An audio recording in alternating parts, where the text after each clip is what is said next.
मन में विचारों का आना गलत नहीं है कि लेकिन मुश्किल तब हो जाती है या विचार ऐसी परिस्थिति में गलत होते हैं जब मन में अश्लील विचार आते हैं। कभी कभी तो ना चाहने के बावजूद भी मन में अश्लील विचार आते हैं। अगर आपके मन में भी ऐसे विचार आते हैं तो गौतम बुद्ध की इस कहानी से आपके विचारों में जरूर बदलाव आएगा। बुद्ध अपने भिक्षुओं को उपदेश देने के साथ ही उन्हें भिक्षाटन के लिए भेजते थे। एक बार उन्होंने अपने भिक्षु भरत को भिक्षा लेने के लिए एक श्राविका के घर भेजा। भरत पूरे रास्ते मन में यह सोचते हुए श्राविका के पास गया कि आखिर आज भिक्षा में क्या भोजन खाने को मिलेगा, क्योंकि भरत चंद्रवंश के राजकुमार थे और बुद्ध के सानिध्य भिक्षु के रूप में दीक्षित हुए थे। हमेशा भरत को महल में खाने के लिए स्वादिष्ट पकवान मिलते थे, लेकिन आज भिक्षा के रूप में उसे जो भी मिलेगा संतुष्ट होना पड़ेगा। श्राविका के घर पहुंचकर भरत ने भिक्षा मांगी। श्राविका ने भरत को बैठने के लिए कहा और भोजन लाने के लिए घर के भीतर चली गई। इधर भरत फिर से अपने प्रिय भोजन के बारे में सोचने लगे और जैसे ही श्राविका भोजन लेकर आई तो भरत अचंभित रह गए। भरत ने देखा कि श्राविका ने उनके लिए उनके पसंदीदा पकवान परोसे हैं और अपने प्रिय भोजन को देखकर वह खुश हो गए। भोजन ग्रहण करते हुए भी भरत सोच रहे थे कि महल में तो उन्हें भोजन के बाद विश्राम करने की आदत है, लेकिन आज उन्हें भोजन के बाद वापस तेज धूप में चलकर आश्रम जाना होगा। लेकिन भोजन के बाद श्राविका ने भरत को कुछ समय के लिए विश्राम करने का आग्रह किया।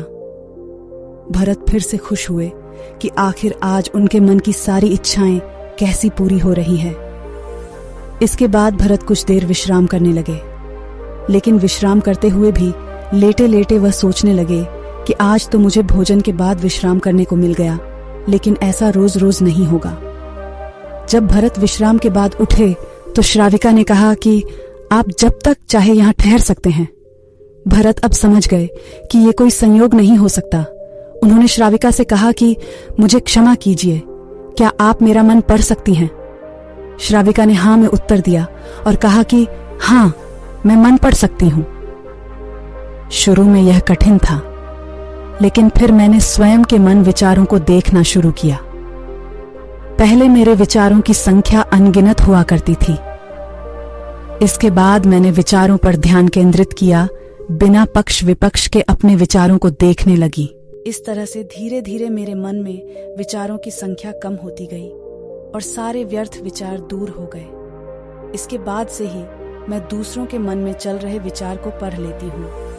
हालांकि श्राविका की बात सुनकर भरत घबरा गए। इसके बाद भरत ने श्राविका से आज्ञा ली और आश्रम के लिए निकल पड़े। रास्ते में भी भरत फिर से मन में आए विचारों का स्मरण करने लगे कि श्राविका के बारे में उसके मन में अश्लील विचार भी आए थे। श्राविका ने उसे भी जान लिया होगा, वह मेरे बारे में क्या सोचती होगी। भरत खुद को लज्जित महसूस कर रहे थे। भरत ने आश्रम पहुंचकर गौतम बुद्ध से कहा कि अब मैं कभी भिक्षाटन के लिए नहीं जाऊंगा। बुद्ध ने भरत को पास बुलाया और कहा कि क्या हुआ है, तुम मुझे सारी व्यथा बताओ। भरत ने सारी बातें बुद्ध को बताई। इसके बाद बुद्ध ने कहा कि अगले 1 हफ्ते तक तुम भिक्षाटन के लिए उसी श्राविका के घर पर जाओगे, लेकिन तुम्हें इस बात का ध्यान रखना होगा कि कल भिक्षाटन के लिए जाते हुए तुम अपने चित्त को पूरे होश में रखना। तुम्हारे भीतर क्या विचार उठे उन पर ध्यान केंद्रित करना और यह भी ध्यान रखना कि तुम्हारे मन में कौन सी वासना उठ रही है। तुम कल इन सभी चीजों को ध्यान में रखकर जाना और इसके बाद मुझे वापस आकर बताना।